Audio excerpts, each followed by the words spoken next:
Muy bien, mis amados hermanos, estamos abriendo la palabra del Señor en Hechos capítulo 3. En esta mañana estamos continuando con la exposición del libro de Hechos que estamos haciendo en esta iglesia. Estamos leyendo desde la Reina Valera, que es la reina de las versiones del pueblo hispano, ¿no?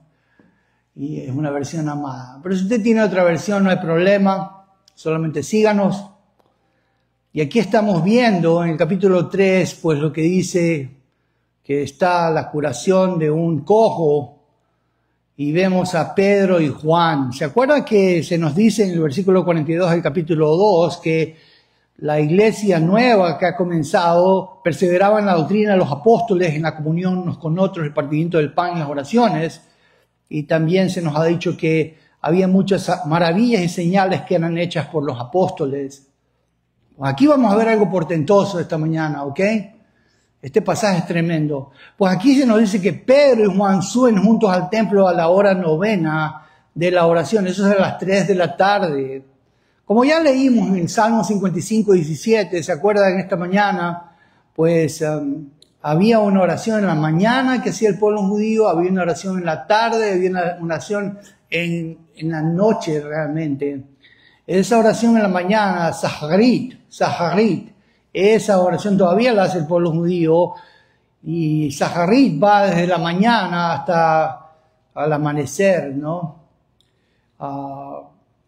Así que es muy temprano en la mañana, y después está Minja, la segunda oración, y eso sería desde las 12:30 de la tarde hasta el atardecer, y hay una tercera que era Mariv o Arbit, y esa era cuando se podía ver una estrella. Entonces el pueblo de Israel oraba.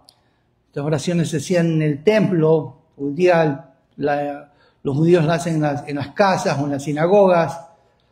Pues esta es la hora novena a las 3 de la tarde, así que correspondería a Minja, el segundo periodo, en la oración de la tarde, desde las 12:30 hasta el atardecer. Yo le dije que era Minja. Y ahí está, pues, que Pedro y Juan han subido al templo a orar. Son judíos, ¿saben? Este es el templo judío. Por cierto, este pasaje es tremendo porque se está probando aquí, al Dios de Israel, ¿no? Y cómo es la fidelidad de él para con su pueblo, ¿se da cuenta? Y aquí tenemos a Pedro y Juan, son judíos, van al templo, ¿y qué hacen? Oran. Y están orando con el resto del pueblo, y están orando en hebreo, ¿se da cuenta? La Amida se ora en ese tiempo. También se ha orado Shema Israel, Adonai Eloheinu, Adonai Echad. Escucha Israel, el Señor nuestro Dios, el Señor uno es.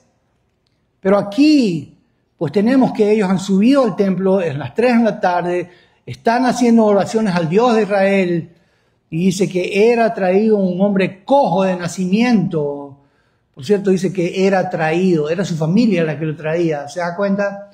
Y era un hombre cojo desde el útero de su madre, dice el latín, y dice aquí pues que lo ponían cada día a la puerta del templo que se llama La Hermosa. Esto es una puerta en el lado oriental del templo, y esa puerta era hermosa, por eso se llamaba La Hermosa, porque era ornada, era una puerta muy grande, y ahí lo ponían al pie de la puerta de ese hombre.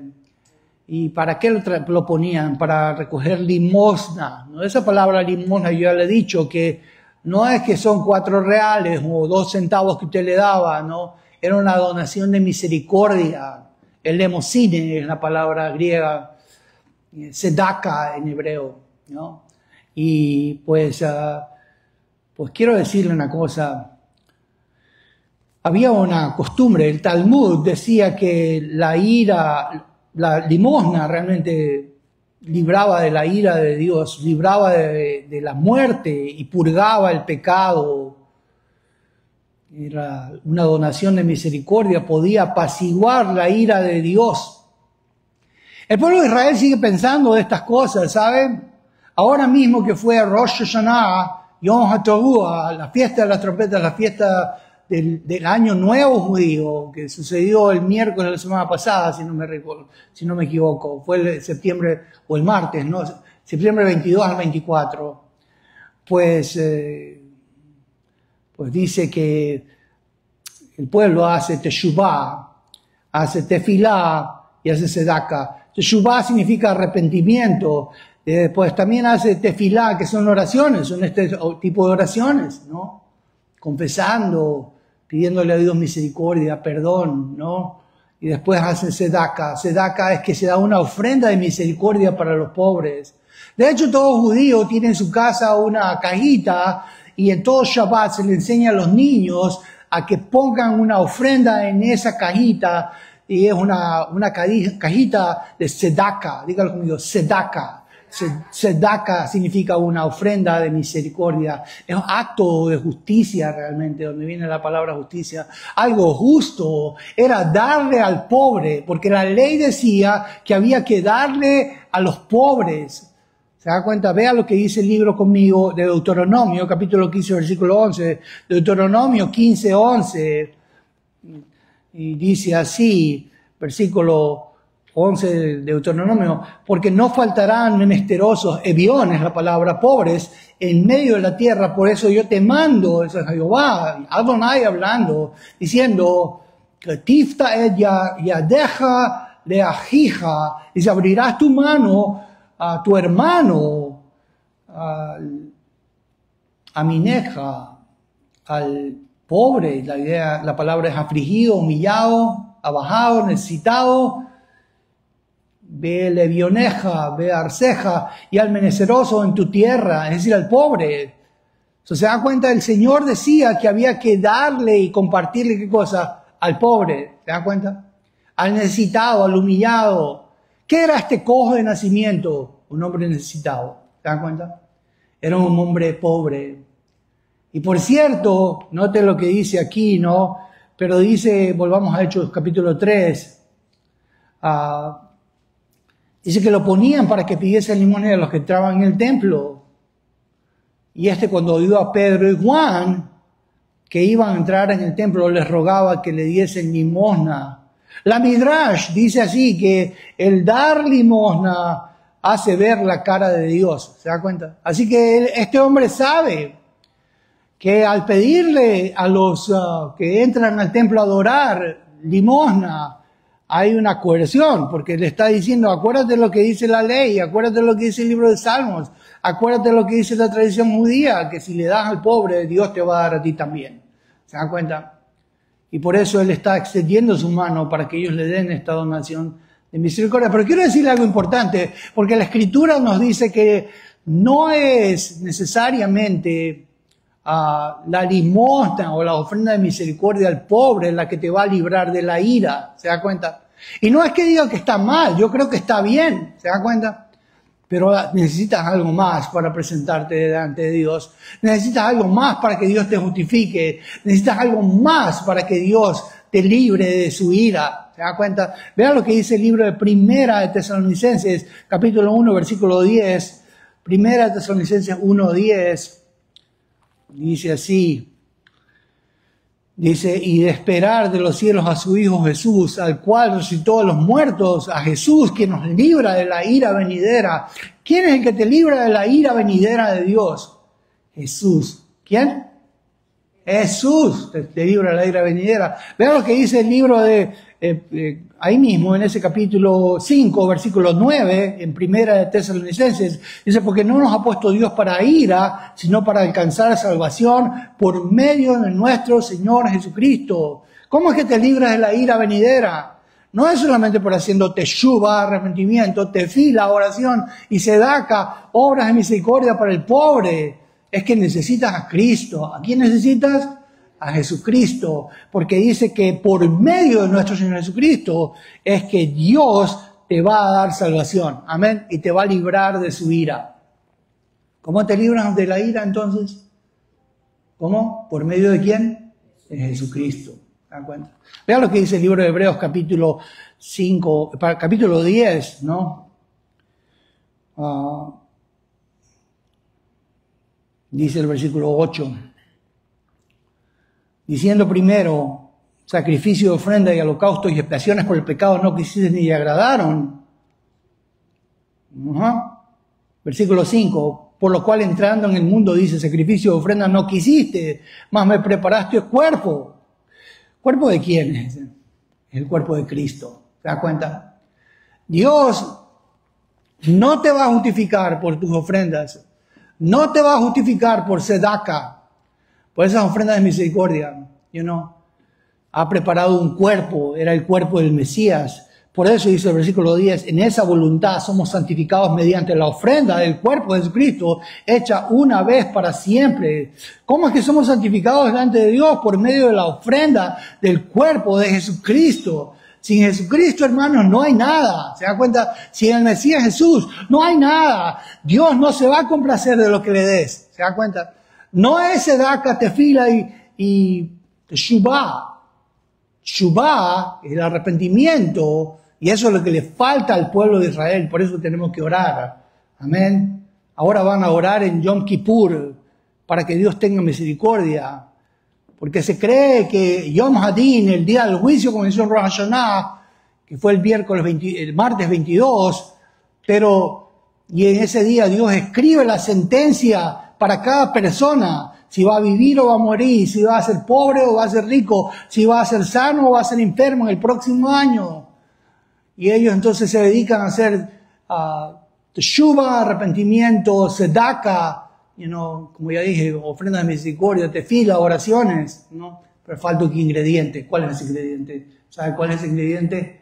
El cuerpo del Mesías Jesús. Porque esa es la ofrenda que satisface a Dios. Por eso dice, cuando Él viene a su bautismo, el Espíritu Santo viene a Él sobre paloma y una voz de los cielos, call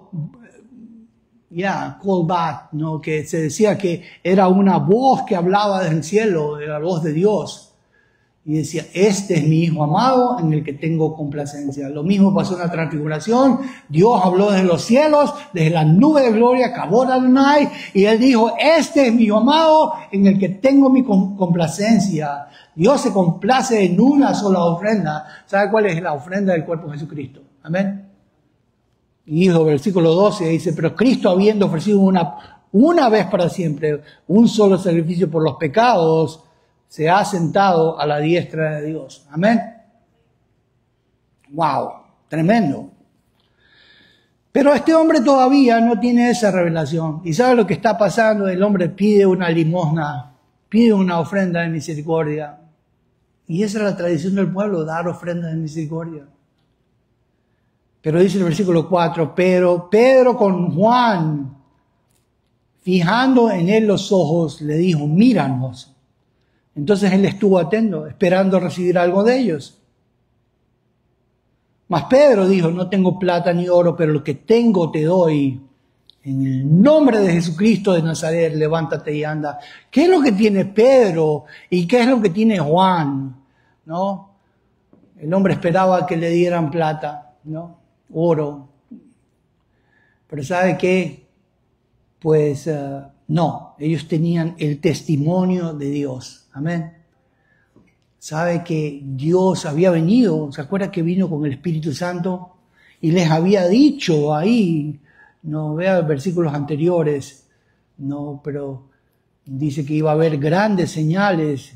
Versículo 19, capítulo 2, versículo 19, daré prodigios arriba en el cielo y señales en la tierra. Señales en la tierra.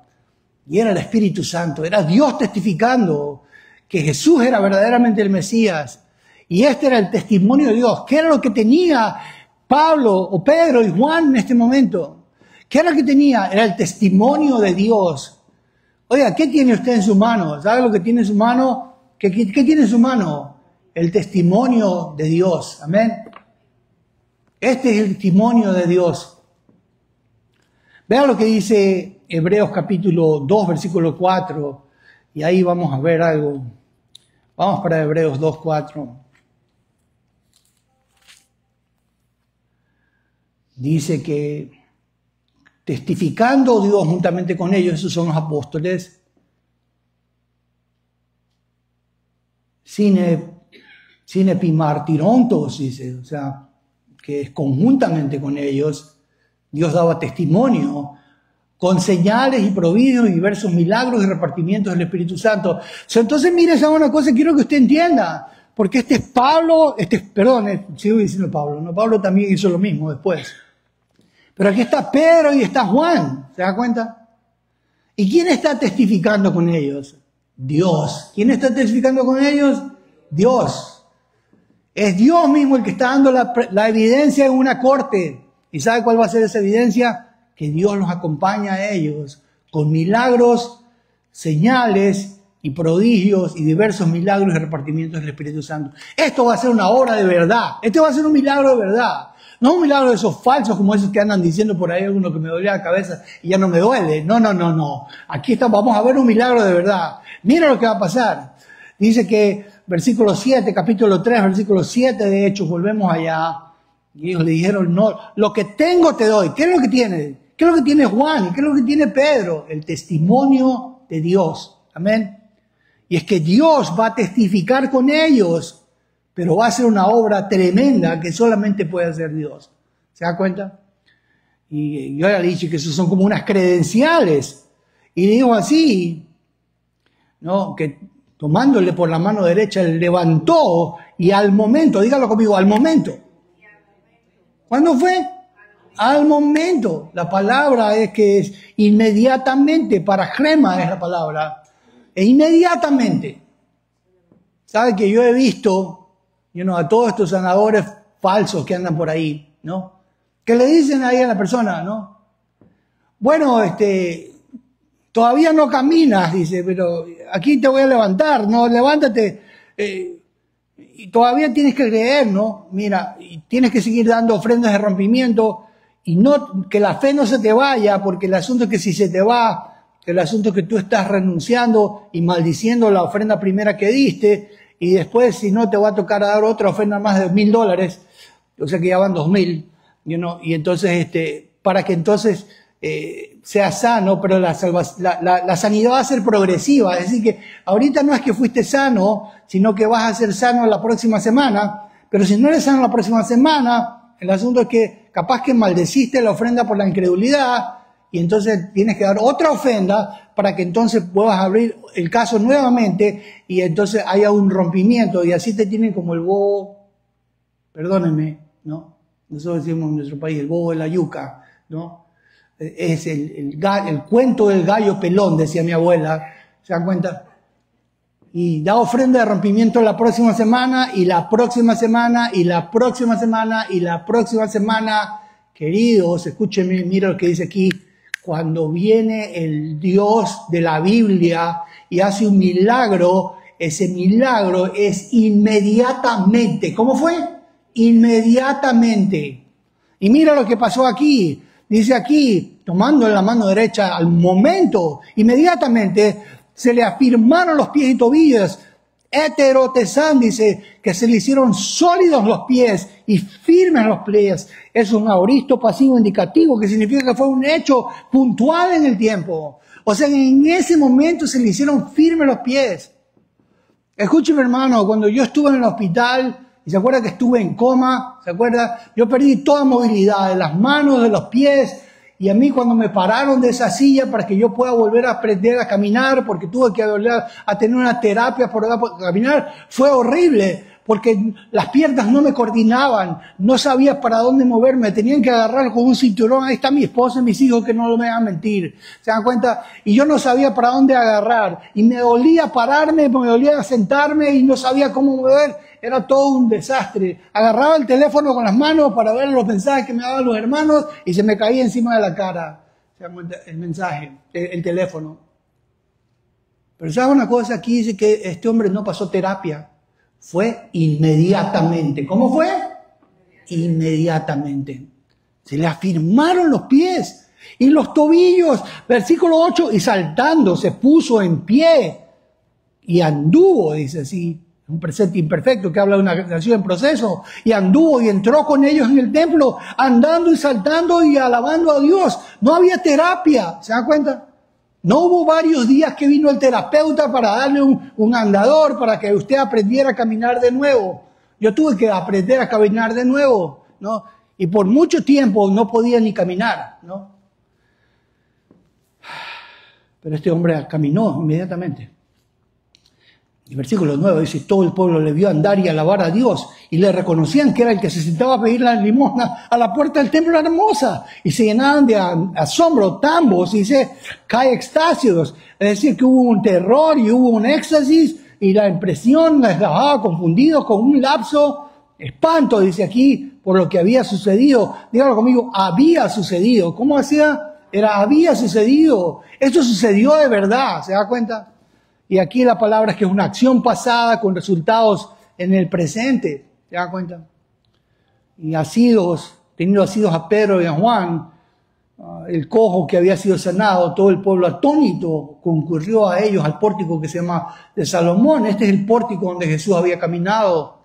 Por cierto, era una colonnada, no eran unas columnas que rodeaban todo el templo, el área del templo. No solamente el atrio de los gentiles, que dividía el atrio de las mujeres, donde estaba el edificio principal del Beit HaMikdash, del templo, pero daba una vuelta a toda el área del templo. Y ahí a Jesús había enseñado en Juan 10:23, en la fiesta de Hanukkah, el discurso del buen pastor. Pero viendo esto, Pedro, versículo 12, respondió al pueblo, varones israelitas, ¿por qué os maravilláis? ¿Por qué se admiran en lo que está diciendo? ¿O por qué poner los ojos en nosotros como si por nuestro poder o piedad hubiésemos hecho andar a este? ¿Sabe lo que hacen los falsos maestros? Escúchenme. ¿Sabe dónde ponen la atención? En ellos. Ellos quieren decir que son los grandes apóstoles. Pero ¿qué hacen los apóstoles de verdad? ¿Sabe lo que hacen? Dice, no nos miran a nosotros. ¿Se da cuenta? Al que tienes que mirar es a Dios, porque el poder está en Dios. ¿Se da cuenta? Como que si por nuestro poder o piedad hubiésemos hecho andar a esto. No fuimos nosotros. Dice, fue Dios el que lo hizo caminar. ¿Se da cuenta? Fue Dios el que lo ha levantado. Dios está en un testimonio. Ese testimonio es que su Hijo Jesucristo ha resucitado a los muertos. Ve lo que dice el versículo 13. El Dios de Abraham, de Isaac y de Jacob, el Dios de nuestros padres, es el Dios de Israel. El Dios de Abraham, Isaac, de Jacob, el Dios de Israel, es Dios de nuestros padres. Se dan cuenta que esto es un testimonio en el templo judío de israelitas para judíos. Y él está diciendo, este Dios, el Dios de Israel, ha glorificado a su Hijo Jesús.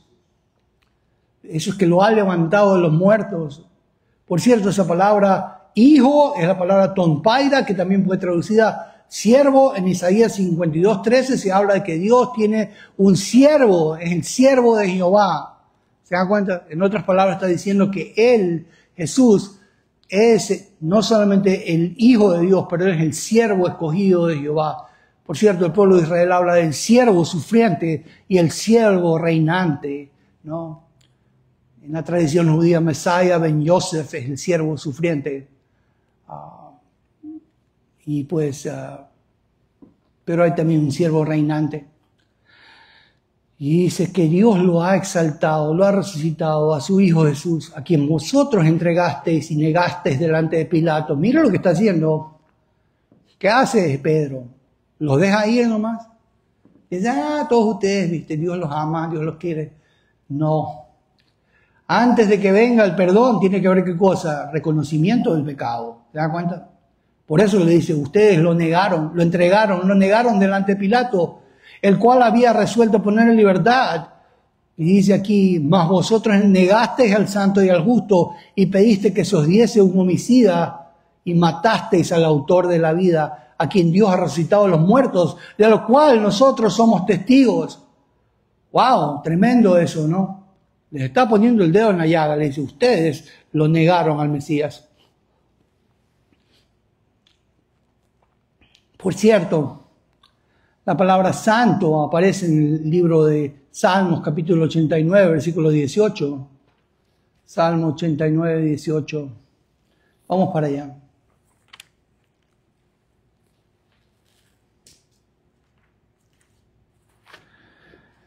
Dice, porque Jehová es nuestro escudo y nuestro rey es el santo de Israel. Eso, Ki Adonai Mageneinu, Beli Kedosh Israel Malkeinu. ¿Quién es el santo de Israel? Jehová. Adonai es el santo de Israel. Amén. ¿Quién es el santo de Israel? Dios, Jehová, el Dios de Israel, el santo de Israel. ¿Se dan cuenta? Pero escúchenme, yo le he dicho que el Padre es santo, pero el Hijo es santo, Y el Espíritu Santo es el Espíritu, ¿qué cosa? Santo.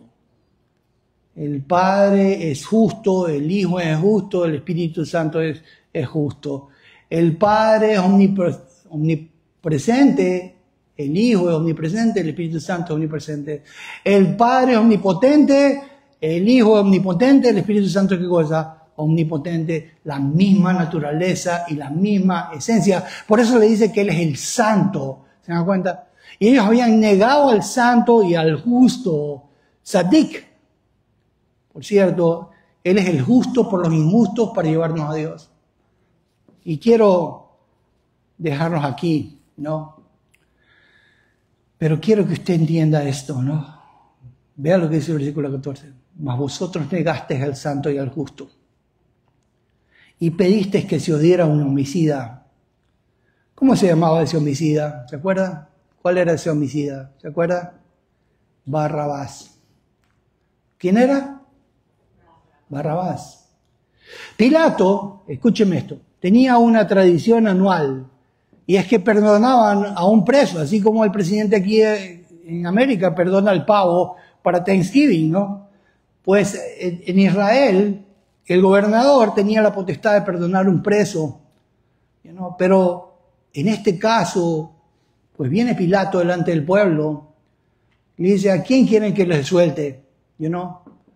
Lo suelto a Jesús de Nazaret, que no ha hecho nada, y Pilato lo quería dejar ir, esa es la verdad, ¿no?